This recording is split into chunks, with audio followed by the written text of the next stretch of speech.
Hello guys, Namaskar, Adab, Sat Shri Akal, Vanakkam.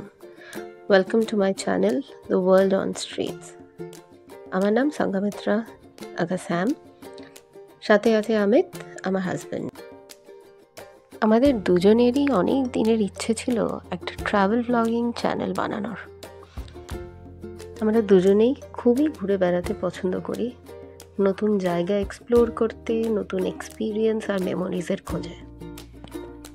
তাই ভাবলাম আমাদের কিছু এক্সপিরিয়েন্স ভিডিওর মাধ্যমে আপনাদের সাথেও শেয়ার করি। পছন্দ এলে লাইক, কমেন্ট, শেয়ার আর সাবস্ক্রাইব করতে ভুলবেন না। আজকের ডেস্টিনেশন হচ্ছে মৌসুনী আইল্যান্ড বা মৌসুনী দ্বীপ। ভিডিওটা শুরু করবার আগে মৌসুনী আইল্যান্ডের ব্যাপারে কিছু ডিটেলস বলি। এই দ্বীপ বা আইল্যান্ডটি নামখানার কাছে অবস্থিত। কলকাতা থেকে এর দূরত্ব হচ্ছে 100 থেকে 120 কিলোমিটারের মধ্যে। আর যাতায়াত করতে আপনি যদি বাইক বা গাড়িতে যান 4 চাকায়, তাহলে আপনার 3 থেকে 4 ঘন্টা মিনিমাম টাইম তো লাগবেই। মৌসুনী আইল্যান্ড যদি আপনি বাইক বা গাড়ি নিয়ে যান, তাহলে আপনাকে কলকাতা থেকে বকখালি যাওয়ার পথে ডায়মন্ড হারবারের রাস্তা ধরে আপনাকে যেতে হবে। এখান থেকে আপনাকে ক্রস করতে হবে হাতানিয়া দোয়ানিয়া রিভার ব্রিজ, আর সেখান থেকে আপনাকে নৌকায় করে নদী ক্রস করতে হবে। আচ্ছা, তবে বলে রাখি, নৌকাতে কিন্তু শুধু বাইক বা স্কুটার এইগুলো অ্যালাউ হয়, 4 চাকা কিন্তু ক্রস করা যায় না। সো আপনি যদি গাড়ি বা 4 হুইলার নিয়ে আসছেন, তাহলে আপনি নদী ক্রস করার আগে দেখবেন আশেপাশে অনেক বাড়িতে পার্কিং ফ্যাসিলিটি রাখে ওরা। গাড়ি রাখতে অ্যাপ্রক্সিমেটলি 150 থেকে 200 টাকা নেয়। আপনি বাইকও পার্ক করতে পারেন, বাইকের ক্ষেত্রে 50 থেকে 100 টাকা নেয়। So let's talk about the history of Maushuni Island. The name of Maushuni Island was first published in the journal The Hindus. The actual beauty of Maushuni Island lies in the confluence of river and the sea. The island was found during the British era in India. It was mainly used for transportation of salt and dried fish. Mousuni island খুবই একটা শান্তিপূর্ণ জায়গা, যেখানে বেশি ভিড় বা বসবাস আপনি দেখবেন না, দীঘা মন্দারমণির মতো। It's perfect for a weekend gateway. আমরা তাই এমনই একটা উইকেন্ডে ভোরবেলাতে বাইক নিয়ে হঠাৎ বেরিয়ে পড়লাম মৌসুনী আইল্যান্ডের খোঁজে। আচ্ছা, এটা বলে রাখি যে ভিডিওটা আমরা কিন্তু ফেব্রুয়ারি মাসে শ্যুট করেছিলাম, তবে এডিট আর করা হয়নি। এখন সময় পেয়ে তাই শেয়ার করছি আপনাদের সাথে। ভোর 5টার সময় আমাদের জার্নি শুরু করি ঠাকুরপুকুর থেকে।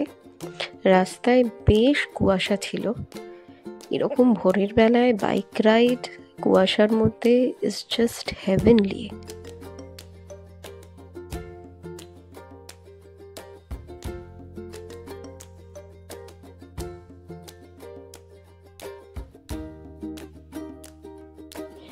এখানে আরেকটাও রাস্তা আছে, যেমন শিরাকল মোড় থেকে আপনি রাস্তা দুভাগে ভাগ হয়ে যাবে দেখতে পাবেন। একদিকে চলে যাচ্ছে ডায়মন্ড হারবার রোড, আর আরেক দিকে যাচ্ছে উস্থির সাইডে। আমরা নিয়েছিলাম ডায়মন্ড হারবারের রুটটা, কারণ গঙ্গা নদীর সকালে সুন্দর ভিউটা অসাধারণ লাগে। আপনারা চাইলে অন্য রুটও নিতে পারেন, তবে আমরা কোনোদিনও ওই রুটে যাইনি। আমরা ফ্যামিলিয়ার ছিলাম ডায়মন্ড হারবার রুটে, তাই সেইটাই নিয়েছিলাম। ডায়মন্ড হারবারের কাছে এসে আমরা একটা ছোট চায়ের দোকানে ব্রেকফাস্টের জন্য দাঁড়াই। But I must tell you, এই দোকানটা দেখতে ছোট, বাট এর পেছন দিকে যেখানে আমরা বসে ব্রেকফাস্ট বা চা খাচ্ছিলাম, এর ভিউটা অসাধারণ। এতটাই সুন্দর যে ঠান্ডা ওয়েদারে গরম চা খাওয়ার মজাটাই বাড়িয়ে দিল একদম।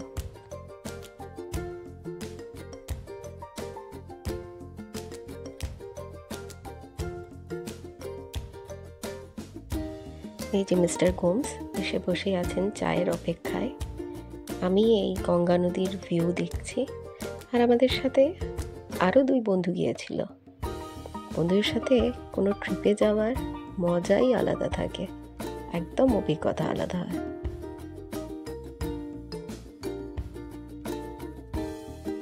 ব্রেকফাস্ট করার পর আমরা আবার বেরিয়ে পড়লাম আমাদের ডেস্টিনেশনের তরফে।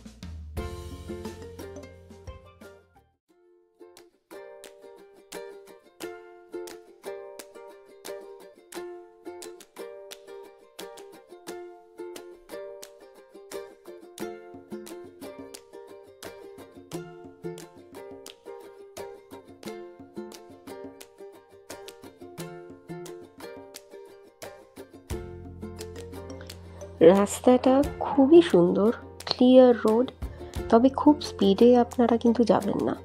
এখানে প্রতিটা মোড়ে মোড়ে পুলিশের রেগুলার চেক হতে থাকে।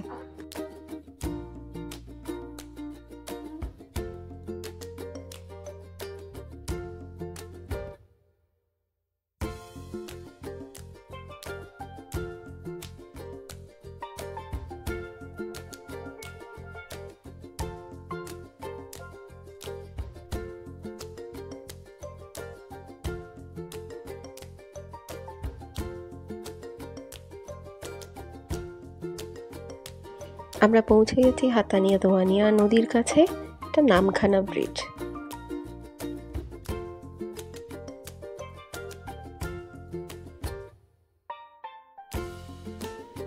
আমার তো সারা রাস্তা শুধু এই অসাধারণ ভিউজগুলো দেখতে দেখতে চোখ জুড়িয়ে যাচ্ছিল। আমরা এই ব্রিজের ওপরেই দাঁড়িয়ে কিছুক্ষণের জন্যে বেশ কটা ভালো ফটোজ ক্লিক করি।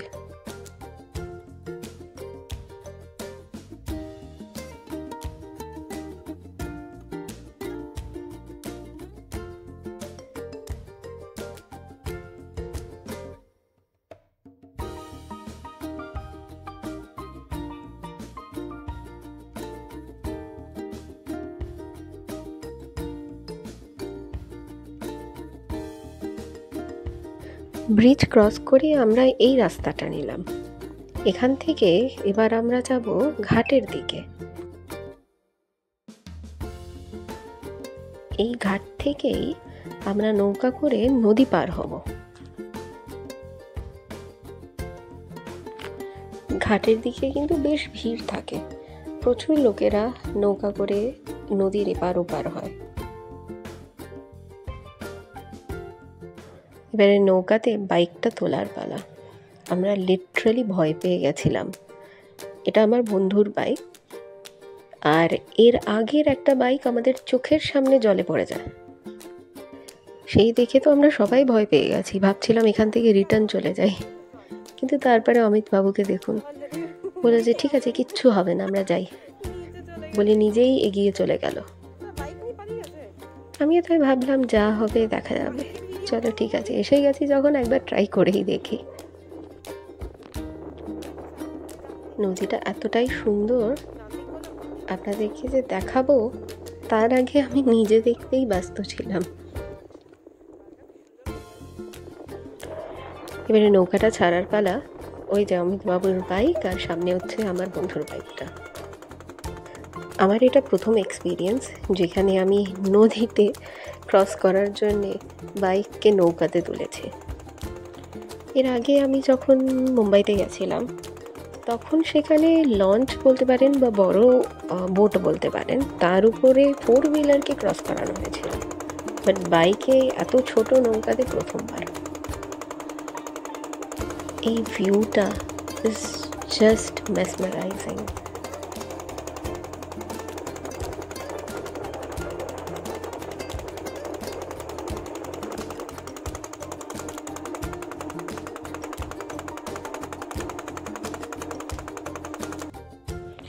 আচ্ছা, এবার নাম্বার পালা। আমরা এসে পড়েছি নদীর ওপারে।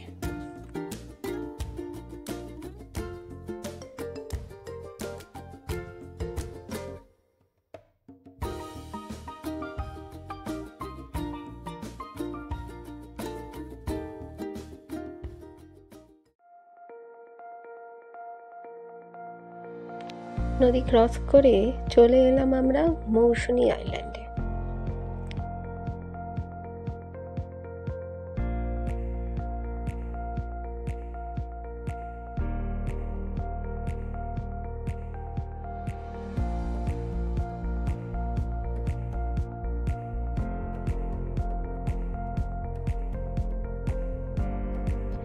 এই রাস্তাতে আপনারা ইজিলি কিন্তু টোটো সার্ভিস পেয়ে যাবেন।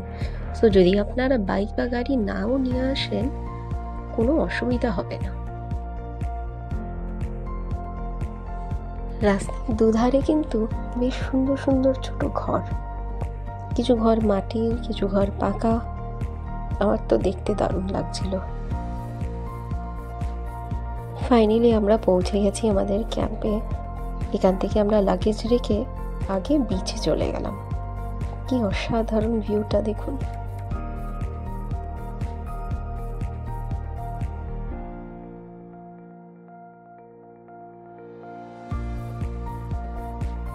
আমরা যে ক্যাম্পে ছিলাম সেখানে পার হেড আমাদের লেগেছিল 1000 টাকা। তার মধ্যে ব্রেকফাস্ট, লাঞ্চ, বিকালের একটা স্ন্যাক্স আর ডিনার ইনক্লুডেড ছিল। সন্ধেবেলাতে এরা বনফায়ারও জ্বালাতো। আমরা এখানে 2 দিন ছিলাম। 2 দিনের পর আমরা আবার আমাদের রিটার্ন জার্নি শুরু করলাম টুয়ার্ডস কলকাতা।